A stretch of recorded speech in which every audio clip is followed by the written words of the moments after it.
The Friends cast rapping.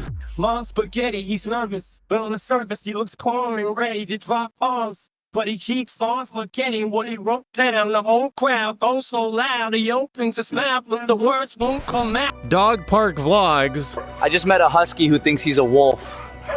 Bro, we're in Santa Monica. Stormtrooper Endor Vlogs. All right, boys, orders just came in from Vader's ass, and me and Greg are headed to Endor. Forest mission, easy terrain, little recon work.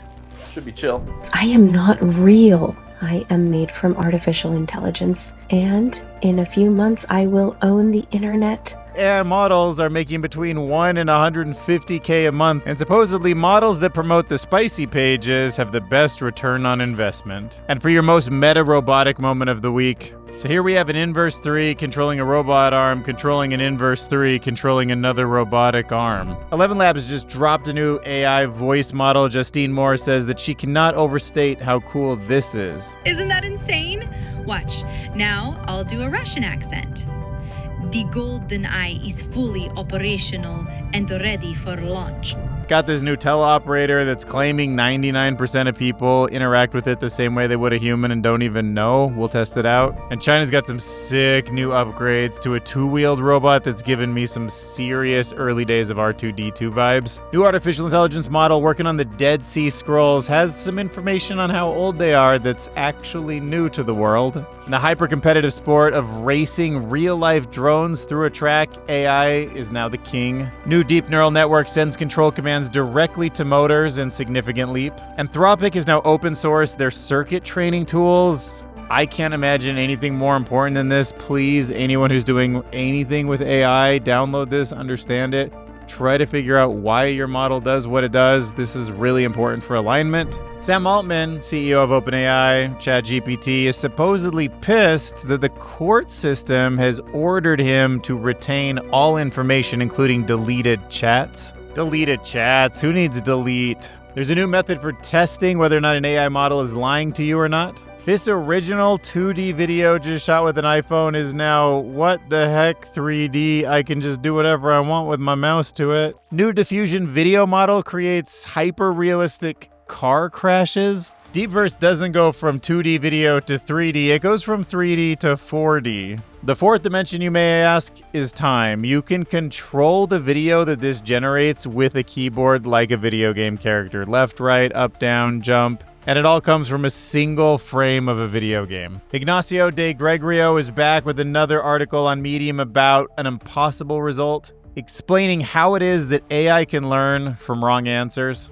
I mean, if you think it's a stochastic parrot, how's it learning from wrong answers? Thomas Tongues has an opinion about how in the near future we're actually going to be paying a premium for AI labor. Never really heard that opinion before, because normally you think of it as like cheaper than a human, but actually the logic kind of checks out. We'll go through it. A new scientific paper published in Nature basically uses science to explain why AI can't understand a flower in the same way that a human can. But first, let's take a second to talk about a computer being that feels like it's a step towards AGI. This is Eney, your first computer being and the sponsor of this video. It's not a chatbot and it's not a service. It is an AI companion built exclusively for the Mac that gets to know you. Instead of jumping between fragmented apps, Eney lets you naturally manage tasks, like cleaning your system, enhancing your images, or even summarizing meetings or YouTube videos like this. Now, if you want to play with it, currently Eney is in closed beta. And you do it all by just talking to it like a normal person. And it's proactive too. It actually offers suggestions before you ask, like a digital co-pilot who adapts to how you work without feeling robotic. And unlike most of the AI tools, the whole thing stays locally on your computer. The parent company that builds Eney is called MacPaw. They've been building trusted Mac software for over 17 years, and this is definitely their most ambitious leap yet. So if you're curious to meet this computer being called Eney, you can join the closed beta now by following the link below in the description. But I know what you really care about is AI cats. I got some for you, don't worry. Magnus Carlsen, once the greatest chess player in the world, shocking the cat community. You know, I didn't really expect the vlogging thing to just take off the way it is, but I gotta admit, it's pretty entertaining. Whether it's biblical things or fake influencers in strange places, That whole like selfie cam, I'm gonna whisper, it's got a really entertaining vibe to it. And I'm seeing this stuff popping up everywhere. Guys, apparently there's a restaurant where monkeys are literally cooking the food. Like actual monkeys in the kitchen. I have to see this for myself. Okay, this is it. The Monkey Chef restaurant. It's called Cooking Monkey. Let's see if they're actually cooking or it's fake. So this is the front of the place. That's their logo. Honestly, I kind of love it. It's fun. Oh my God, it's actually real. He's literally serving the food just soon here. Look at him. So I filmed the kitchen and I actually saw 2 monkeys back there cooking. The rest were walking around like proper waiters. He's actually taking my order. This is the best thing I've ever seen. That's fun. I actually like this place. It's pretty awesome to see monkeys. Oh my God. What are they saying in the comments? What state is this? Town of AI, Zootopia, Monkey Town. But it's not just influencers visiting monkey restaurants. It's literally dogs at dog parks talking to us with selfie cams. Don't forget to subscribe unless you're that Boston Terrier who keeps gatekeeping the water bowl. It's called Dog People, guys. By the way, like and subscribe if you want to see me pee on a French bulldog. Bro, POV, you're me. You just ate a stranger's croissant and now you're manifesting forgiveness. Day 43 of trying to get noticed by a Bernese with commitment issues. He sniffed me today. We're basically engaged. Oi, guys, I'm not chasing them. I'm organizing them. Someone has to maintain structure or this whole park collapses into chaos. Like and subscribe for more leadership content. Chicos, si soy lo suficientemente rápido, el oficial detrás de mí podría no verme montar a ese gran danés de allí. Deseenme suerte. Smash that like button if you've ever been humped by a chihuahua. Nice try, buddy. Okay, so I barked at a Bernedoodle and now we're in a situationship. Today's haul, 2 pints of dog water, 1 crusty fry, and trauma from a Pomeranian named Pickle. Guys, I've never been to a place like this before. Is this real or AI? Hard to tell, bro. The only appropriate use for AI from now on, I agree. Dude, behind the scenes stormtrooper, somebody should do this with Star Trek, please. Lower Decks is built for this kind of thing. Well, guess they were real. I thought you were joking. We're gonna die in a tree hammock because of you, Greg. We got out.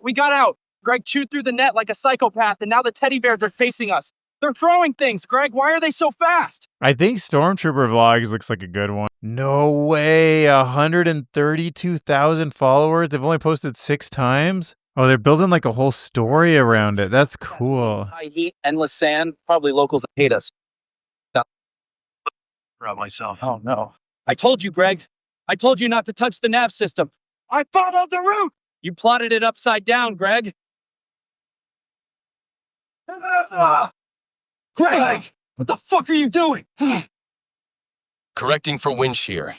We've landed. If you can even call this landing. That was the smoothest one yet. There is no way this man passed flight school. Oh my gosh. I might look cute now, but I am more powerful than you imagine and already making more than you do. What? In a few months, I hope I own you? Oh gosh. All right, let's get back to real life. What's happening in the real world? Coming out of China, robots are looking a lot more like R2-D2 nowadays. Look at this thing. It's just bouncy and kind of perfectly calibrated for going up steps and spinning around and moving all fast. It's a really interesting design, kind of a super tiny Segway looking thing. But that full spin, keeping its head straight, that just seems like so BB-8 or R2-D2 or something. That's so much closer than I thought we were going to be to Star Wars droids. In 2025, like it's not just you, everything is changing faster. Hey, thanks for clicking. So, how can I help you today? I'm interested in ordering a robotic dinosaur. Oh, going for the ultimate pet, huh? That's something a little outside our scope, but I can help with other inquiries like scheduling or call routing. Do you by chance need info on how Phonely can benefit your business? By the way, how did you hear about us? Just curious. Well, I heard about you through YouTube. YouTube, the rabbit hole of endless possibilities. Glad you found us there. So what exactly do you need help with today? Scheduling an appointment. Let's get that appointment sorted for you. Who's the appointment with and when works best for you? Oh, and just out of curiosity, what brought you to book this appointment? That was pretty good. I don't know. I don't want agents. I want human agents. Or should I just stop with that? Am I just old school mentality?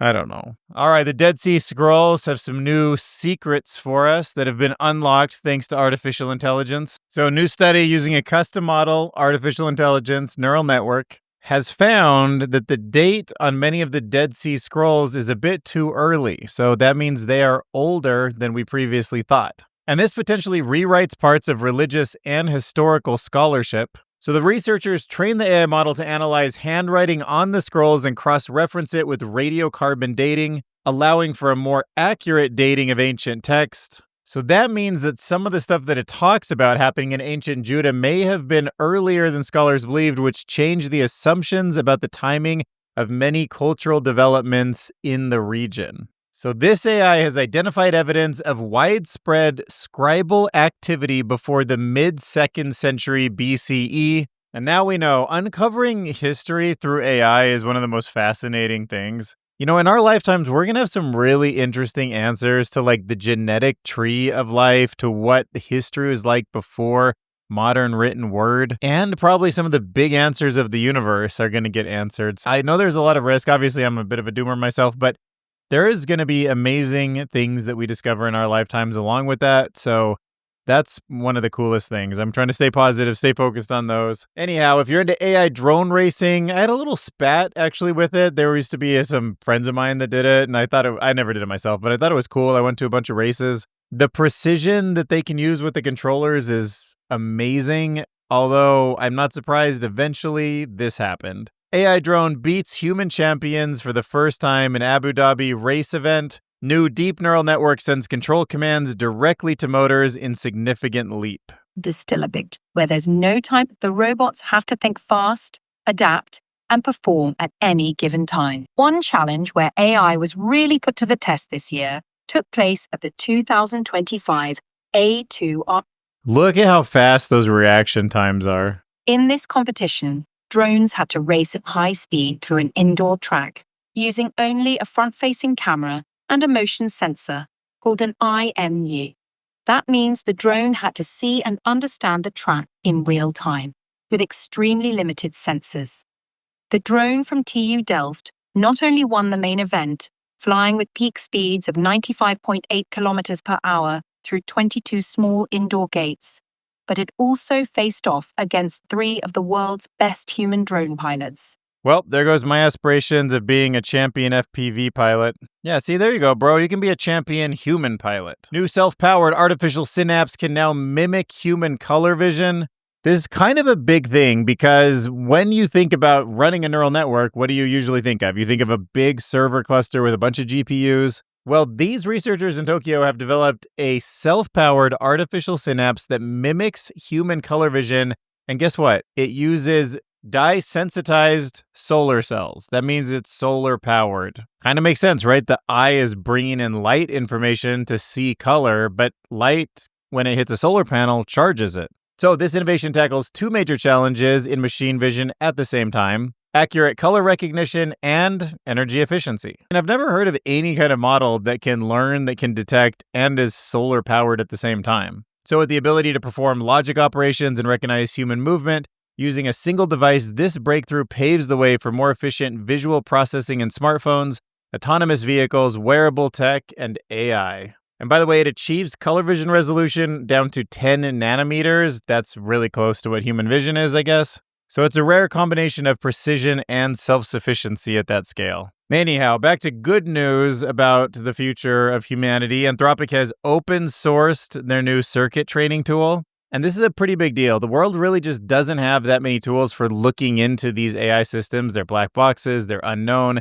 They learn, they grow, they do develop intelligence and do intelligent things, but it is not programmed. We do not know with certainty what it's going to do in all situations. If you can get me a bunch of tools and a bunch of scientists can say, hey, like 100% accuracy, 99.999% accuracy, I can tell you what a model is going to do before it does it, wow, we can be in a much safer world. So Anthropic is just open source this new interpretability tool that lets anyone peek inside a thinking brain. or at least the thinking that you find inside of a large language model. And what it can do is it can generate these attribution graphs, which are essentially visual maps of how a model arrives at its answers. And to be clear, when you're looking at chain of thought reasoning and a model's telling you how it came to a conclusion, that's not actually always what it's doing under the hood. That's a plausible thing that it learned to kind of explain along the way what it's doing. But Anthropic has already proven in several situations its logic isn't actually what it's doing. Like in the case where they were adding math numbers together,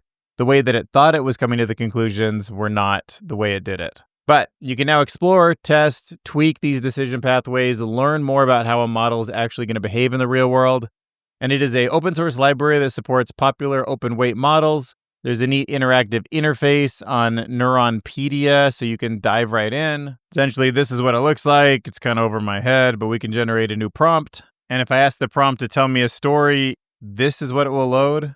I don't know. Hopefully people a lot smarter than me know how to use this, and this can tell them a lot about how their model's working. So I'm really glad it's out there. The capital of the state containing Dallas. You can see Texas there alongside other similar words like Austin and Houston. Anyhow, somewhere in here you get something called a circuit, which is a rare look inside of a brain of an AI, and people are hopefully going to be able to use this in a way that helps the alignment issue. All right, so Sam Altman is upset at the government for making him hang on to all of our data. Obviously, he wanted to be, a responsible person, and when we delete something in ChatGPT, it's deleted forever, but fortunately, the government is saying you better hang on to that. OpenAI does not plan to give up on this fight. So basically, some of the companies that are suing OpenAI are saying, we want to know all this stuff about you, but you deleted it. And OpenAI is saying, well, we deleted it for user privacy reasons. And if they're doing it so they're not in trouble for copyright infringement, that's a problem. But if they're doing it to protect us, I don't know. Hard for me to just trust blindly that they're doing it in our best interests. So I'm going to assume he's just saying this, but then he can just blame the government for making him keep our data. And then they'll just use that data to learn everything about us and then persuade us into buying crap. Also, r/ChatGPT, Warm Iron 273 posted, deleting your ChatGPT history doesn't actually delete your chat history. They're lying to you. He says, give it a go. Delete all your chat history, including memory. Make sure you've disabled sharing of all your data, and then ask an LLM about the first conversation you've ever had with it. Interestingly, you'll see a chain of thought saying something along the lines of, I don't have access to any earlier conversations the next date. But then it will actually output the information from your first conversation. So I'm wondering, every time we put something into the system, even if you delete the chat, is that training data? Maybe the model, if nothing else, learned from it, adjusted its weights, and then you threw it away, but it still saw and made some connections. It connected the dots with what you gave it, even if that information isn't literally saved on the server anymore. It doesn't seem like anybody at the government level or in the lawsuit is thinking about that at all, because these systems are just so different. They're learned, they're grown. They're not just databases. Based on all the conversations we had in 2024, create a character assessment of me and my interests. You'll see references to the previous topics you had discussed and had long since deleted. I actually even got it to go back to 2023, and I deleted those close to a year ago. And then he kind of freaks out on someone about the local cache. It's not the dang local cache. Surprised he didn't put that in all caps. If you're saying it's because of the local cache, you have no idea what local cache is. We're talking about ChatGPT referencing past chats. ChatGPT does not pull your historical chats from your local cache. Okay. MIT, Microsoft, they got together. They have developed a new method to check whether an AI explanation is actually truthful. They're calling it causal concept faithfulness. And the method digs into how well a large language model's explanation matches the true reasoning behind its answer. So instead of looking at some kind of vague numerical score, it looks at whether the concepts the model says that it used actually affect its output, using a second AI model to tweak inputs and compare results. And this helps spot when the model gives misleading or overly tidy explanations, especially in sensitive areas like hiring or medicine. So basically, one model might have some sort of a bias, like favoring one gender over another when it comes to hiring. And then there's, the monitor model watching it being like, whoa, I think you got an issue here. You're a little bit biased, bro. And the first model's like, well, then correct me, I'll learn. China rolling out some impressive 2D video to 3D models. Is a 4D Gaussian splatting on Play Canvas engine. So what I'm doing here is fully interactive. I mean, this was just a 2D video originally. Here we can go all the way behind the character. You can see we can zoom all the way out and even kind of see where all the cameras have been imagined. Wow, I gotta say, that's pretty impressive. Like the top-down view, you can sort of see where the 2D information has to start getting recreated for the back of the basketball and his back here. But zooming out, it created quite the environment surrounding him.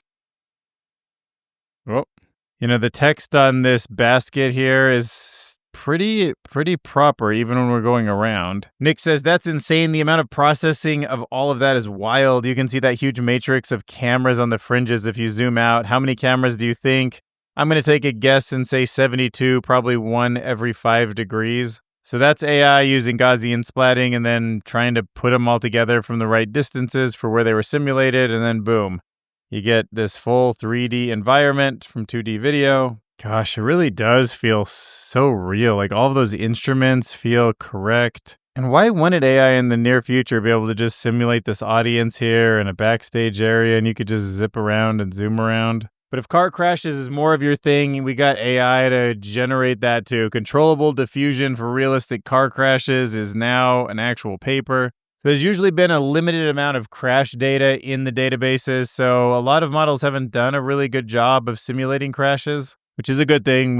Hopefully we don't have that much footage of crashes, but there are a lot of cars out there and things do happen. So some people decided to take all that data, some researchers relabel it, condition bounding boxes for all sorts of different crash types, giving us starting and ending images, means that the model can learn a lot more about a bunch of various crash scenarios, including what if, so counterfactual outcomes from non-crash inputs.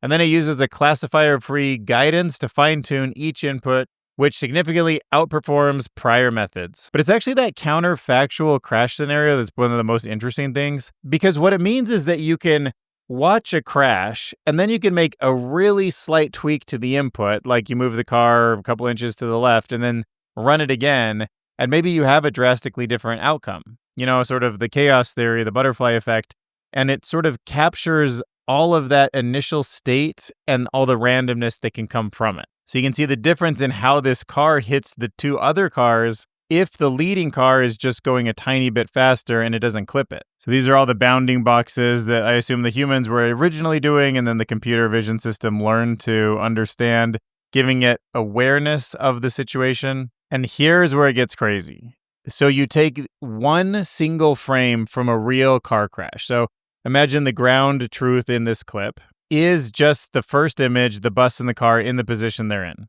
And then you run this model and say, go ahead and simulate what the crash looks like. You end up with this predicted crash clip here on the right, and you can compare it to what the actual crash, this is a real video on the left here. And look, they basically hit about the same. I guess in real life, the bus kind of bounces a little more than in this clip, but it's pretty good. I mean, in this case, the speed and the bounce off seems just about right. These two cars hit about the same. Well, that's weird. On this second one, it like imagines a whole another color car, but honestly, the physics seem right. See this low light situation even. Well, it did turn it a little bit more than the car really turned in reality. But man, that is wild stuff. I just can't believe what AI is capable of. All right, but let's go even deeper. 4D autoregressive video generation world models. This is DeepVerse. This is a video game creator. You upload a single photo and then you just play the game. You write a prompt, the character's walking down a village path, the car's driving forward, the character walked along a dirt path towards the field,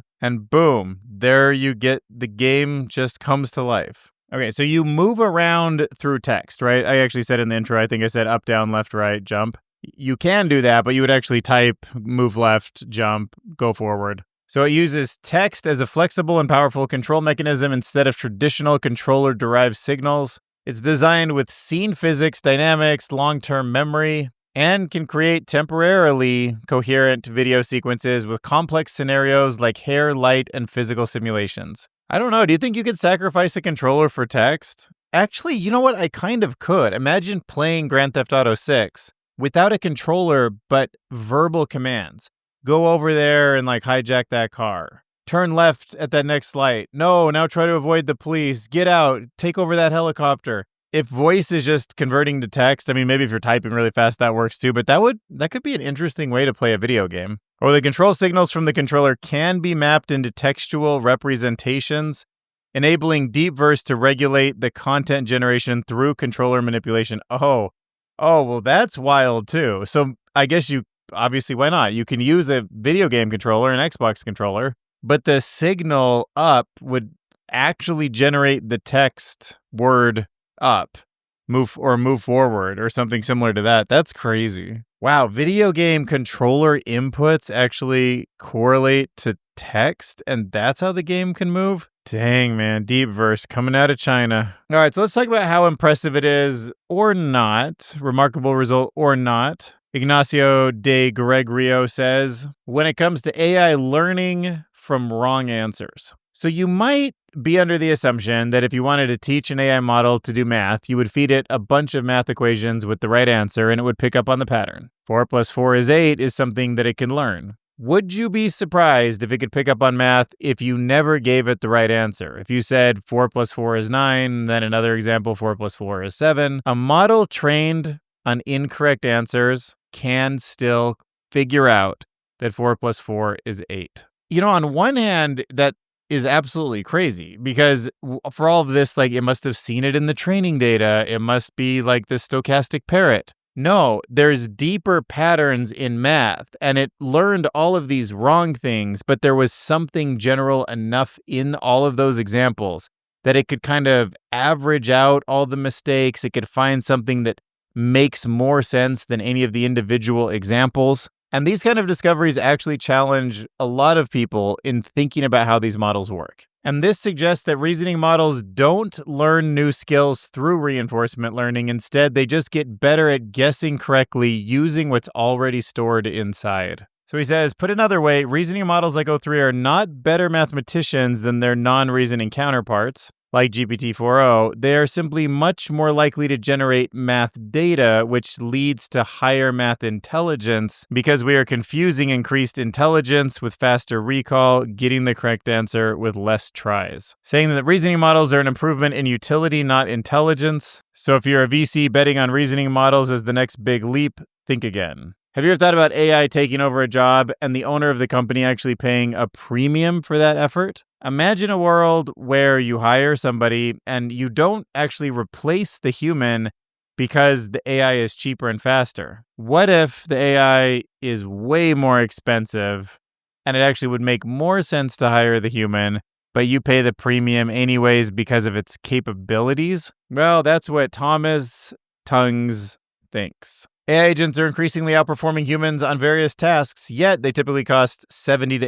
80% less. Waymo has reduced accidents by 82 to 92% in San Francisco, but Waymo is often 13 to 30% cheaper than the alternatives. Safer rides and cheaper? What if Waymo cars, which are safer, start charging more? What about in medicine? Would you pay more for something that had a better accuracy than a human? Probably. In such cases, AI would transform the cost-saving tool to a premium service. That actually makes sense to me. I've never thought about it before, but I'm sure the day will come where first, they take everyone's jobs because they do them more efficient as humans, and then they'll probably crank up the ASI, and we'll have to pay ungodly amounts of money for the best models. But when it comes to being in a safer car, having a smarter person working for you, having a doctor that's more genius than another doctor, yeah, you're going to want to start spending more money if you got it. That's going to twist economics all over the place. Anyhow, Sadie Harley, Robert Egan, they want to talk to us about why AI can't understand a flower in the same way that humans do. So this is an article that was based on this scientific paper published in Nature.